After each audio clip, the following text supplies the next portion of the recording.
안녕하세요. 오늘 딥다이브 시작합니다. 오늘은 미국 시민권자나 영주권자이신 분들, 특히 해외에서 소득이 있는 분들이라면 정말 중요한 주제죠. 바로 미국 세금 문제입니다. 보내주신 자료들 바탕으로 한번 깊게 파고들어 볼게요. 네, 목표는 명확합니다. 이게 규정이 워낙 복잡하니까요. 이 안에서 어떻게 하면 세금 부담은 좀 줄이고 또 법은 제대로 지킬 수 있을까? 그 방법을 이해하는 겁니다. 아시다시피 미국은 좀 특이하잖아요. 네, 그렇죠. 전 세계 어디서 돈을 벌던 그 소득에 대해서 미국의 세금을 내야 하니까요. 이른바 시민권 기반 과세. 맞습니다. 거기서부터 이제 이중과세 문제라던가 여러 가지 복잡한 신고 의무들이 생기죠. 네, 맞아요. 머리 아프죠? 자, 그럼 이걸 어떻게 풀어가야 할지 오늘 한번 제대로 알아보겠습니다. 우선 가장 대표적인 방법 두 가지가 있잖아요. 해외 근로소득에 대한 이중과세를 피하는 방법. FIE랑 FTC. 네, 해외 근로소득공제 FIE하고 해외 세액공제 FTC. 이 둘이 어떻게 다르고 또 어떤 분들에게 어떤 게 더 유리할지 바로 한번 시작해 볼까요? 네, 좋습니다. 그럼 일단 FAB부터 살펴볼까요? 이게 정식 명칭은 Foreign Earned Income Exclusion, 폼 2555로 신고하고요. 기본 개념은 뭐냐면 해외에서 번 근로소득 있잖아요. 그거 일정 한도까지는 아예 미국 과세소득에서 제외시켜주는 거예요. 아, 소득 자체를 빼버리는 거군요. 그렇죠. 예를 들어 2025년 기준으로 보면 그 한도가 대략 한 13만 달러 정도 될 것 같아요. 매년 조금씩 오르거든요. 꽤 큰 금액이네요. 그럼 그냥 해외에서 일하면 다 받을 수 있는 건가요? 아니요, 그렇진 않고요. 조건이 좀 까다로워요. 일단 해외에 주된 사업장, 그러니까 텍스홈이 있어야 하고요. 그리고 둘 중 하나의 거주 요건을 충족해야 해요. 하나는 진정 거주자, 보나파이드 레지던트 테스트. 이건 좀 주관적일 수 있는데 정말 그 나라에 뿌리 내리고 사느냐는 거죠. 다른 하나는 좀 더 명확한 실제 체류, 피지컬 프레젠스 테스트. 이건 12개월 연속 기간 동안 330일 이상 해외에 체류하면 충족돼요. 아, 330일이요? 거의 1년 내내 해외에 있어야 하는 거네요. 그렇죠. 네. 그래서 이 요건 맞추는 게 일단 중요하고요. 근데 여기서 진짜 중요한 포인트가 있어요. FIEI를 선택했을 때 따라오는 단점들. 이걸 잘 모르시는 분들이 많더라고요. 단점이요? 소득공제 받는 건데 단점이 있다고요? 네, 예를 들어서 환급 가능한 추가 자녀 세액공제, ACTC라고 하죠. 이걸 못 받게 될 수 있어요. 아, 자녀세액공제요. 그거 꽤 큰데? 맞아요. 그리고 또 하나, IRA, 그러니까 개인은 퇴계자에 돈 넣는 거요. 이것도 제한될 수 있어요. 왜냐면 FIEI로 공제된 소득은 IRA 불입을 위한 근로소득으로 인정을 안 해주거든요. 헐, 그럼 은퇴 준비에도 영향이 갈 수 있겠네요. 네, 그렇죠. 그리고 또 있어요. FIEI를 써서 소득을 줄였잖아요. 그럼 남은 소득에 대해서 세금을 내야 하는데 이때 적용되는 세율이요. 만약 FIEI를 안 썼다면 적용됐을 세율, 즉 더 높은 구간의 세율이 적용될 수가 있어요. 이걸 스태킹 룰이라고 부릅니다. 아, 그러니까 공제는 받았지만 남은 돈에 대해서는 세금을 더 세게 낼 수도 있다. 그런 경우가 생길 수 있다는 거죠. 마지막으로 유연성 문제. 한번 FIE를 선택했다가 중간에 나 이제 안 할래 하고 철회하면 특별한 이유가 없는 한 5년 동안은 다시 FIE를 선택하기가 어려워요. 와, 이건 정말 신중하게 결정해야겠네요. 장기적으로 봤을 때 큰 제약인데요? 맞습니다. 그래서 FIE는 어떤 경우에 유리하냐면 주로 외국에서 내는 세금이 거의 없거나 아주 낮은 나라들 있잖아요. 예를 들면 UAE나 싱가포르 같은 곳. 아, 세금 천국 같은 곳들이요. 네, 그런 곳에 살면서 주로 근로소득만 있는 분들한테는 당장의 미국 세금을 확 줄여주니까 매력적일 수 있죠. 그렇군요. 그럼 FI 말고 다른 옵션 FTC는 어떤가요? 이건 좀 다르다고 들었는데요. 제가 외국에 낸 세금만큼 미국 세금에서 직접 빼주는 방식이라고요? 네, 정확히 보셨어요. FTC, 즉 Foreign Tax Credit. 이건 폼 11116으로 신고하고요. 접근 방식이 완전히 달라요. 이건 외국 정부에 내가 실제로 낸 소득세가 있잖아요. 그걸 미국에 내야 할 세금에서 말 그대로 1달러 대 1달러로 직접 차감해 주는 거예요. 오, 세액공제네요. 이게 진짜 이중과세를 막는 가장 직접적인 방법 같아 보이는데요? 네, 맞습니다. 물론 무한정 다 해주는 건 아니고 미국 세법에서 정한 한도 내에서만 공제가 가능해요. 복잡한 계산이 좀 필요하긴 합니다. 그래도 세금을 직접 깎아준다니 매력적인데요. FTC의 장점은 또 뭐가 있을까요? FTC의 가장 큰 장점은 뭐니 해도 유연성하고 포괄성이에요. 일단 그 해에 다 못 쓴 세액공제액 있잖아요. 초과분을 그냥 버리는 게 아니라 과거 1년으로 소급 적용하거나 아니면 앞으로 최장 10년까지 2월에서 나중에 쓸 수 있어요. 와, 10년이요. 그럼 약간 세금 크레딧을 저축해두는 느낌이네요. 그렇죠. 네.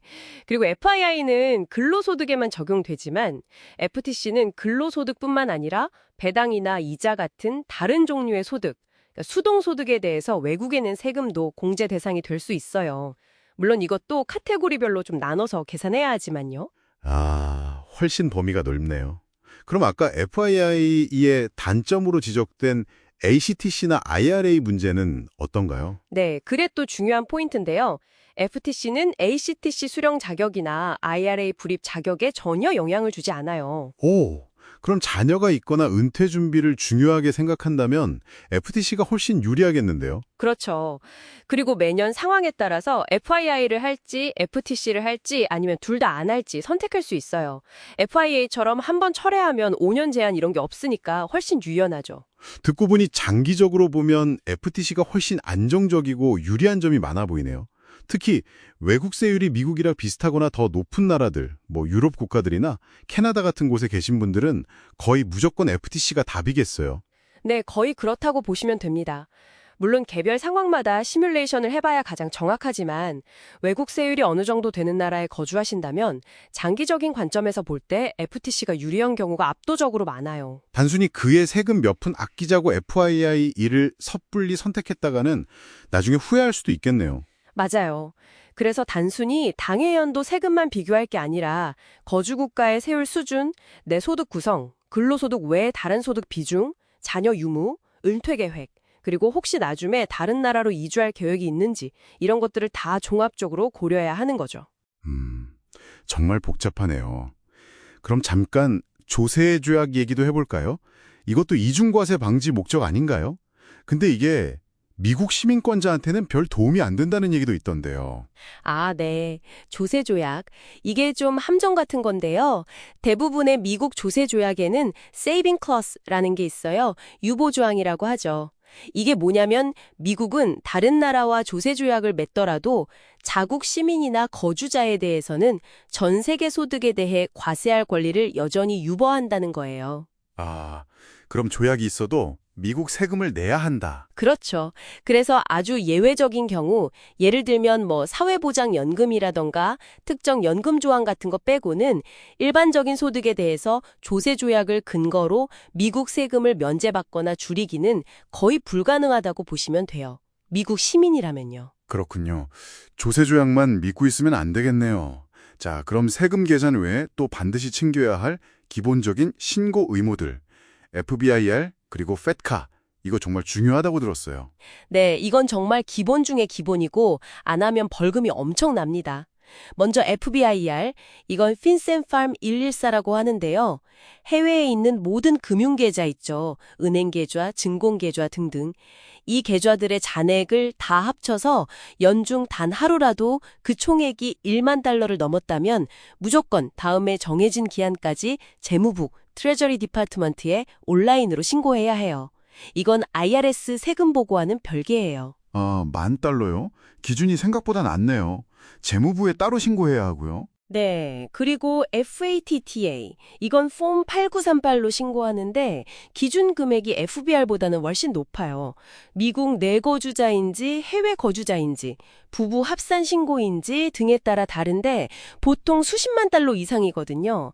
특정 해외 금융자산, 예를 들면 은행 계좌, 증권 계좌뿐만 아니라 특정 외국 법인 지분이나 외국 연금 같은 것들이 이 기준액을 넘으면 이건 IRS 세금 보고서 폼 1040에 폼 8938을 첨부해서 신고해야 합니다.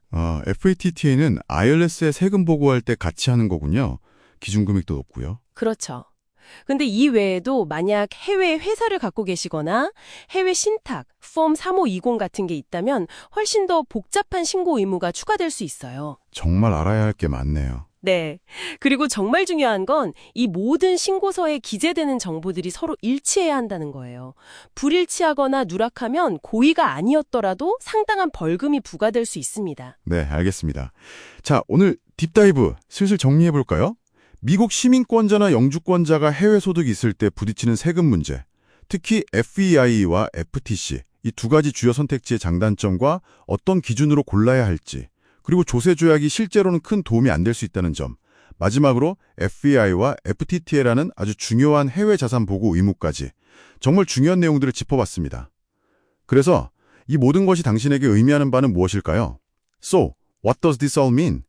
뭐 간단히 말하면 해외에 거주하시거나 해외 소득이 있다면 미국 세법은 그냥 피할 수 있는 게 아니라는 거죠. 맞습니다. 단순히 세금 내는 걸 넘어서 정말 장기적인 관점에서 전략적으로 접근해야 한다는 의미일 것 같습니다. 네, 정확합니다. 그래서 마지막으로 한번 스스로에게 질문을 던져보시면 좋을 것 같아요.